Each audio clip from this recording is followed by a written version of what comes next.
السلام علیکم. د آدم علیه السلام د پیدایښت قصه به مو اورېدلې وي، مګر نن یې درته په یو عجیبه انداز او تفصیلي شکل سره بیانوم. را سره پاتې شئ.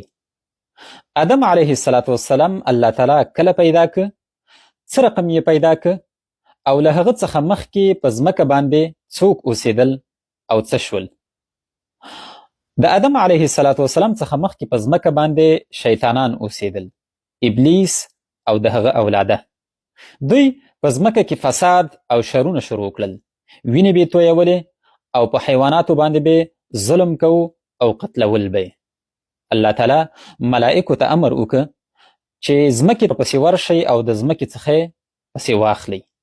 ملائک د جبریل علیه السلام په مشرۍ باندې ځمکې ته راښکته شول او د شیطانانو سره یو تاریخي او زوروره جګړه وکړه. په نتیجه کې شیطانان د ځمکې څخه نورو ځمکو او سیارو ته پسې واخیستل او بعضې د دوی څخه جزیرو یعنې هغو ځمکو ته او هغو ځنګلاتو ته چې د سمندرونو او بحرونو په منځ کې دي وتښتېدل او د دوی مشر ابلیس یې د ځان سره بندي اسمانونو ته وخیځو. له همدې وخت نه د ابلیس ژوند د ملائکو سره یو ځای په اسمانونو کې شروع کیږي. الله تعالی ملائکو ته وفرمایل انی جاعل فی الارض خلیفه، زه په ځمکه کې خپل خلیفه ګرځوم. ملائکو ورته وویل اتجعل فیها من یفسد فیها ویسفک الدماء، ته په ځمکه کې داسې څوک ګرځوي چې هغوی به هلته فساد کوي او وینې به تویوي. اشاره و ابلیس او د هغه اولاده ته، ځکه هغوی له دې څخه مخکې په ځمکه کې اوسېدل او دغه کارونه یې ترسره کول. الله تعالی ورته وفرمیل انی اعلم ما لا تعلمون، زه په هغه څه باندې پوهیږم په کوم څه باندې چې تاسو نه پوهیږئ. بیا الله تعالی ملک الموت ته امر کوي چې ځمکې ته لاړ شه او د ځمکې له قشر یعنې پوست څخه مختلفه خاوره راوړه.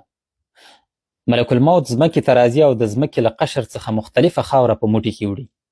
دغه خاوره د ډیر وخت دپاره بیا د سدرة المنتهی او د جنت المأوا په منځ کې پرته وي.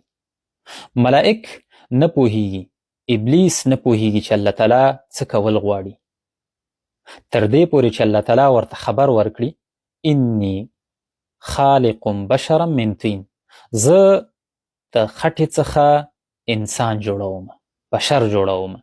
فاذا سویته ونفخت فیه من روحی فقعوا له ساجدین، پس هر کله مې چې تیار که او په هغه کې مې د خپل روح اشکپ وکه، نو تاسو به هغه ته په سجده باندې پریوځئ.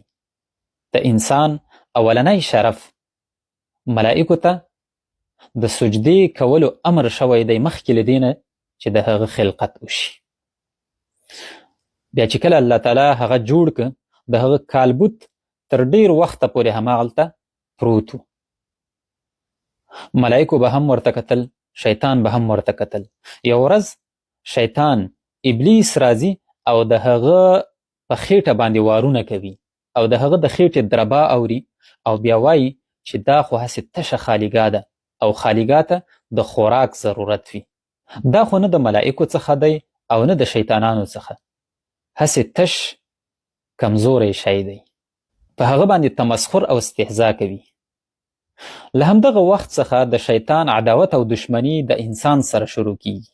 بیا چې کله الله تعالی په هغه کې روح واچو، کله چې روح د هغه سترګو ته ورسېده نو سترګې یې لوڅې کړې او لیدلې شروع کړل. کله چې روح د ده مرۍ او سینې ته ورسېده نو پرنجه یې وکړه او الحمدلله یې وویل. د آدم علیه السلام اولنۍ کلمه الحمدلله وله. ملائکو ورته په جواب کې یرحمک ربک وویل، ستا رب دې په تا باندې رحم وکړي. کله چې روح د ده پښو ته ورسېده نو سمدلاسه په پښو باندې ودرېده. خلق الانسان عجوله، انسان عجله کوونکی پیدا شوی دی او دا عجله به تر قیامته پورې په انسانانو کې پاتې وي. بیا الله تعالی ورته امر وکړه چې پلانکۍ ډلې د ملائکو ته ورشه او په هغوی باندې سلام واچو. ملائک هلته ډله ډله ولاړ ول. آدم علیه السلام ورغی او په ملائکو باندې سلام واچو، السلام علیکم ورحمت الله وبرکاته. ملائکو ورته په جواب کې وویل وعلیکم السلام ورحمت الله وبرکاته. له همدغه وخت نه د ملائکو او د انسان ترمنځ قوي رابطه پیدا شوې ده. وعلم آدم الاسماء كلها. بیا الله تعالی آدم علیه السلام ته هر څه ور زده کړل، د هر شي نوم یې ور زده کړ. علما وایي که چیرته آدم علیه السلام اوس ځمکې ته راشي نو د ځمکې هره ژبه به زده وي او د هر څه نوم به په هره ژبه کې اخیستلی شي، ځکه الله تعالی هغه ته هر څه ور زده کړي ول. ثم عرضهم على الملائكة فقال انبئوني باسماء هؤلاء ان كنتم صادقين. بیا الله تعالی ملائکو ته وفرمایل چې د دغو شیانو نومونه تاسې واخلئ که چیرې تاسو په خپله دعوه کې رښتیني یاستئ. ملائکو ورته څه وویل؟ سبحانك لا علم لنا. پاکي د تا لره ای زموږ ربه، له موږ سره علم نشته دی الا ما علمتنا، مګر هغومره چې تا راته راښودلی دی. بیا الله تعالی آدم علیه السلام ته امر وکړو چې ته د دې شیانو نومونه ورته واخله. آدم علیه السلام د هغو ټولو شیانو نومونه واخیستل. د انسان دوهم شرف، هغه څه یې ور وښودل کوم څه چې د ملائکو نه وزده. بیا الله تعالی په آدم علیه السلام باندې خوب راوسته. کله چې هغه ویده سو نو د هغه له چپې پښتۍ څخه حوا بیبي پیدا شوله. کله چې له خوب څخه را بیداره شو ګوري چې څنګ ته د ده په شان یو بل مخلوق ناست دی چې فرق صرف دومره و هغه ښځه او دی نر و. ملائکو ورنه پوښتنه وکړه ای آدمه تا موږ ته د هر څه نوم واخیسته، تا څوک ده؟ د دې نوم راته واخله. آدم علیه السلام ورته وویل چې دا حوا ده، او حوا ځکه چې هر یو شی الله تعالی د مړي نه پیدا کړی دی. دا یوازینی مخلوق دی، یوازینی ژوندی مخلوق دی چې له ژوندي څخه پیدا کړله.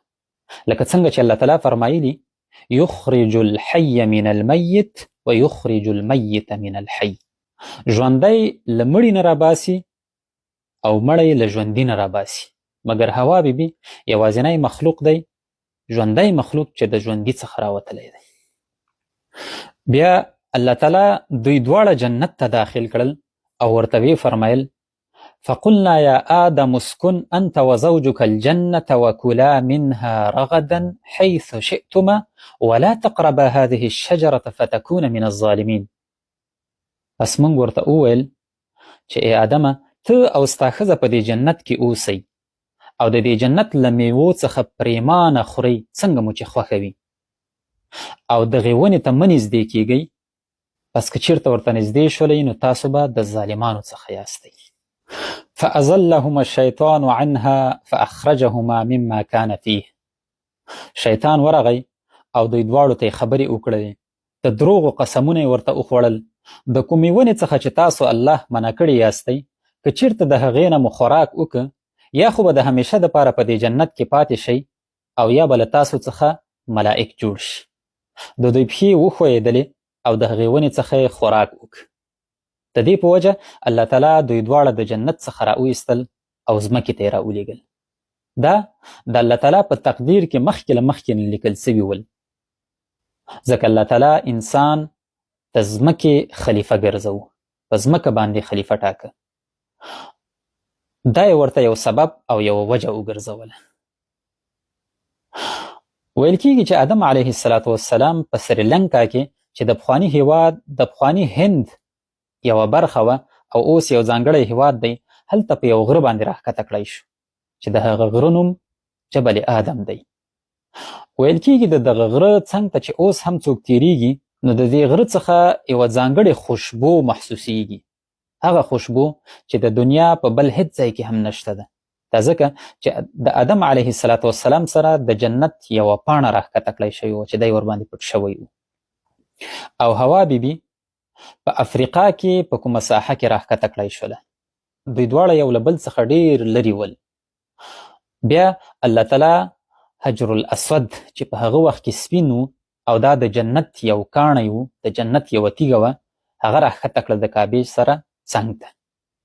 او د دې حجر الاسود څخه چې کوم نور او رڼا بره اسمان ته پورته کېدله دوی دواړو ولیدله.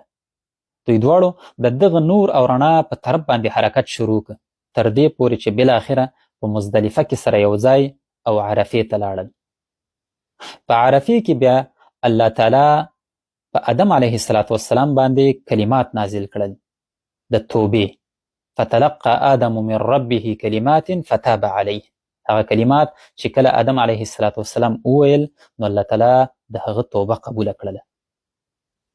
دا ورځ د عرفې وه، ځکه د عرفې ورځ اوس ټول مسلمانان او بالخصوص حاجیان چې د حج دپاره هلته تللي وي هغه ځای ته ځي او په خپلو ګناهونو باندې اعتراف کوي او د الله تعالی نه بخښنه غواړي.